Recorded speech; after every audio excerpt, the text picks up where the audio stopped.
Today, we're doing something absolutely ridiculous, coding Minecraft inside of Minecraft. In this video, I'll break down the mod that I use to get my IDE running inside of Minecraft, how I built Minecraft inside of Minecraft, how I created and deployed a database and I pushed all my code to GitHub from the game, and how I published my Minecraft clone to the internet. Let's get started. I always assumed it was going to be one of these redstone geniuses that were going to be able to rebuild Minecraft inside Minecraft. And every time I've seen one of these redstone guys build something, it seemed completely impossible. Also, I'm like not a programmer at all, so like seeing these guys build these crazy redstone contraptions using just like pure math doesn't make any sense to me, and I just knew it would never be me. And then I thought to myself, if only I can access a tool inside the game that allows me to build Minecraft myself. So if I could figure out a way to get a working browser inside of Minecraft, then technically I can build Minecraft inside of Minecraft. And I'm gonna be the first one to ever do it. So the first thing I did was I went to ChatGPT and I was like, how do I get working screens in Minecraft? First recommendation I got from ChatGPT was to use map-based screens. So display images and video frames on maps inside of item frames in the game.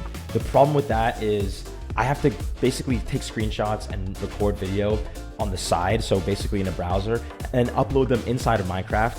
And unfortunately, that's just not going to work out. The second was using redstone and command blocks. And like I said earlier, I just don't know much about redstone, and I always wish I could, but even the best and the most strongest redstone creators were not able to accomplish this and be able to build a functional version of Minecraft. What really caught my eye is this fourth option here where it says browser/video screen mods. Some mods let you place blocks that act like a browser or video screen. So I'm going to go ahead and ask it to tell me more about the video screen mods. And then I discovered WebDisplays. And WebDisplays is only compatible for 1.20.1, which is almost 2 years old. After a few hours of debugging Minecraft, it's finally working, and we finally have the web screen mod added into our game. Keep in mind, I'm kind of washed. I haven't been making Minecraft videos in a long time, and you can go back to like my last Minecraft videos. It was over 7 years ago. All right, so we're gonna go ahead and build, let's just build like a screen. So where's the screen at? So bright. Apparently I have to like place this keyboard down and then connect it. So let me click the screen, connect the keyboard, and then I should be good to go, I believe, right? Oh my God, I could add any freaking link I want. We're on Google and Minecraft. This is probably a good time to plug my Twitter account. So, now that I got browser screens working in Minecraft, wait, so does that mean I could access ChatGPT? Am I the first person to have ChatGPT in Minecraft? I must be, come on, dude. We're using ChatGPT in Minecraft. I wonder if I'm the first person to actually do this. But still, all we did was get a browser in the game. Like, how are we gonna be able to rebuild Minecraft? The only way I'm gonna get this to work is if I figure out a way how to code inside my browser. But like I said before, I don't even know how to code, so how am I gonna do this? I recently discovered this app called Orchids, and it allows you to code anything you want without having any coding knowledge. Now we're gonna go ahead and prompt it to vibe code Minecraft for us. So we're gonna write, build me a lightweight version of Minecraft, place blocks, manage my inventory, walk around, place blocks, manage inventory. We'll have some trees. Since we're using a browser inside of Minecraft, I'm gonna have to figure out a way to actually control my character while I'm in the game, but through Minecraft, using a browser inside of Minecraft. Add some GUI buttons, placing and breaking blocks. Okay, we're gonna go ahead and send this into Orchids and let's see what we get. Oh yeah, I have to manually click send. All right, it's going. Spinning up your project. This is actually crazy because like I could exit the keyboard and go up to it, and it's like I'm actually looking at my vibe coding tool as it's working for myself in Minecraft. Now is probably a good time. If you guys haven't subscribed to the channel yet, please do. We're gonna be making a lot of other really cool videos like this. I swear I have to be the first person to ever be coding in Minecraft. We're literally able to see all this code be written in real time. I don't know what's going on. Oh my God. Wait, what did I just see? What was that? What was that? What was that? I mean, this kind of sucks, but like, I'm gonna take it, man. For the first version, I'll take this for sure. One of the most challenging parts about this build is I can't give it a grass texture block because since I'm using a browser that's inside of Minecraft, I can't upload files. And since I can't upload any files, then I won't be able to give it any direct textures that will actually make it look like Minecraft. But the fact that the vibe coding industry is in such an early stage and I'm already able to do this, it's pretty incredible, to be honest. So after about 5 or 10 minutes, it's finally done coding, and I've tried fixing a couple more issues. So Look at our inventory. I mean, there's no textures and, you know, it's just using basic knowledge, but let's see if this actually works. I can't seem to move, but like, I'm able to like, oh, I just placed a block. I'm able to look around. That's pretty cool. Can I place more blocks? And did the game crash? The game just crashed. I'm able to switch items here. What happens when oh, glass, look. The glass is even see-through. I could see through the glass. Like, that's pretty cool. What I can't seem to figure out is why I can't move around.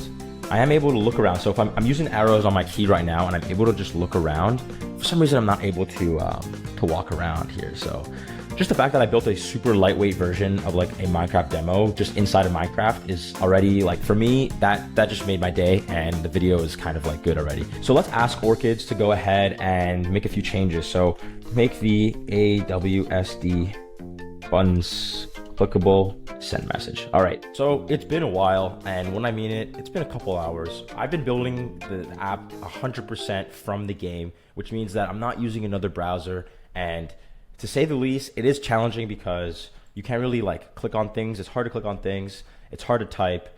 Adding files is really complicated as well. And so it's just been taking a lot longer than I expected. And this challenge was completely worth it alone, just based off the fact that now I figured out I can code things inside of Minecraft, and I find that insane. Why isn't it working now? It's really frustrating because you're not able to scroll inside the WebDisplay mod in Minecraft. And so I can't go and revert to previous changes.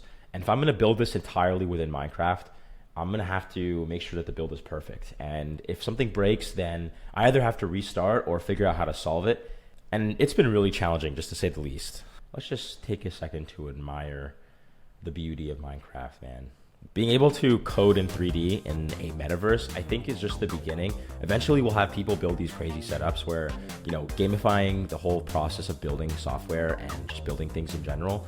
And I think that's a conversation we might have to have in another video because, you know, the whole topics around vibe coding is very sort of new to the tech industry, and there's just so many things that can come from this. And I think, you know, we're in for pretty big surprises in the coming years. This is a little bit frustrating because I had trees in the previous version, and all of a sudden the trees are just gone.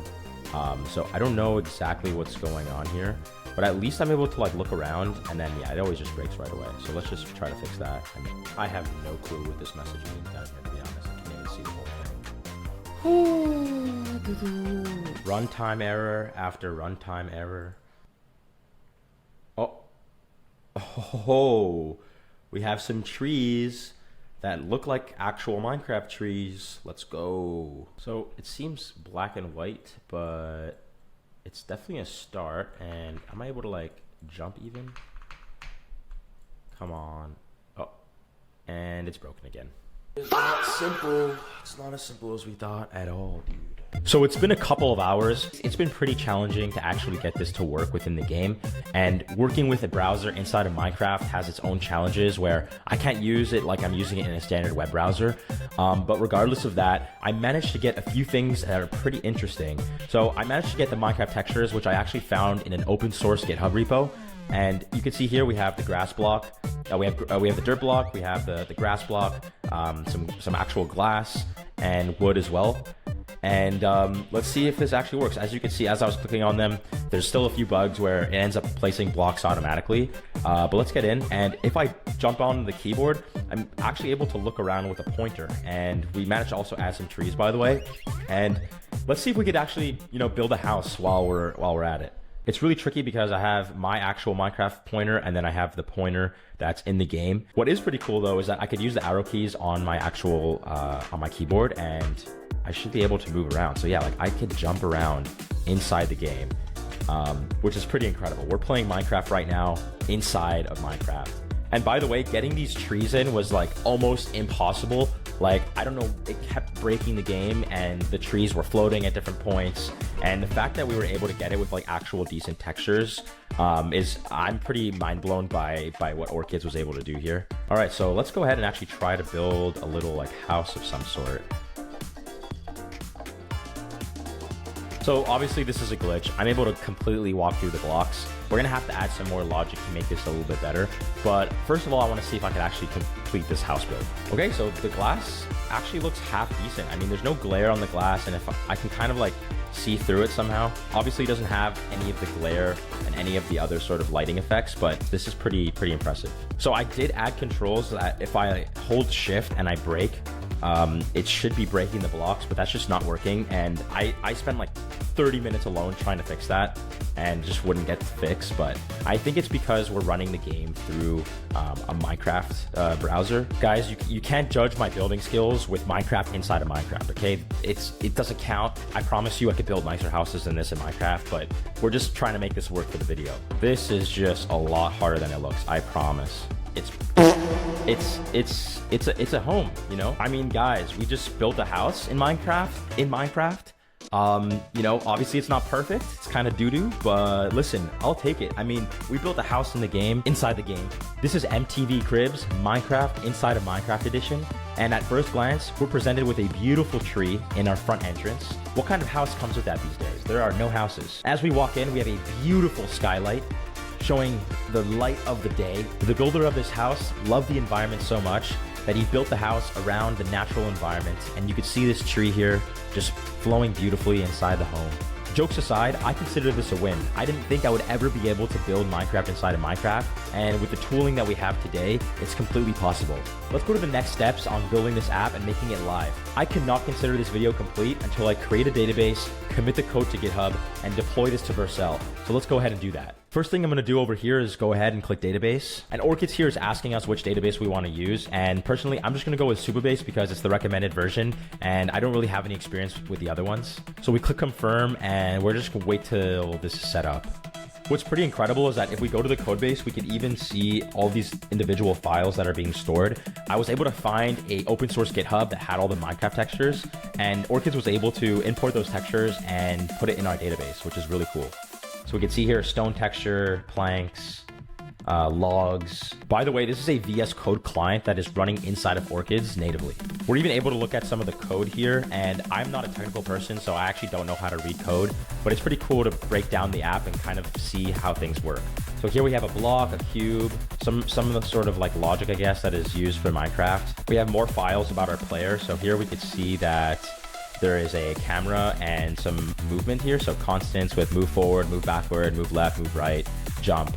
And I guess these are just different commands that we can then call on functions. By the way, I have no clue with what I'm saying. So if you're a programmer, you can correct me with what I'm saying down below. What I do like about vibe coding though, is a lot of people like to say that, oh, this is AI slop and you can't really do much with vibe coding, but you really can. And I've learned so much over the last 6 months just picking up these vibe coding tools.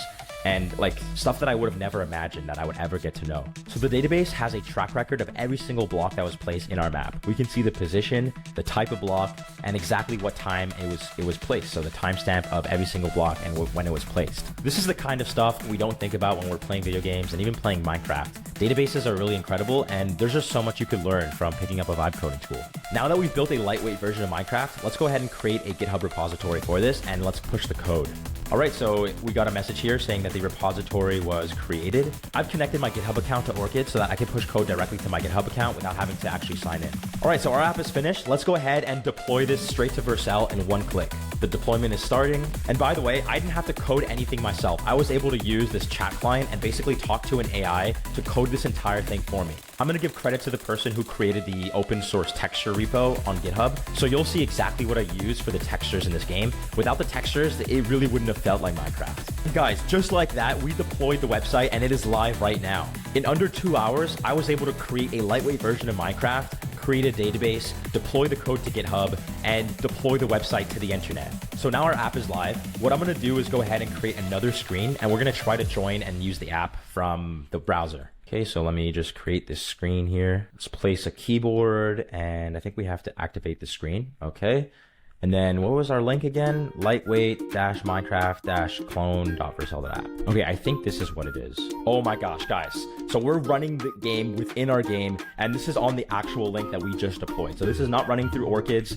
This is running on this link here that we deployed in a single click. If I should have done this before when I was making the house, because it would have been way easier to do that. If I spend more time on this, I could start generating biomes. I can create mining logic and other things like that. And I can even create a survival world. So if you do like this kind of content and you want want to see me try to keep building Minecraft inside of Minecraft, please leave a comment down below and let me know other kinds of things that we should build next. Definitely subscribe if you haven't already.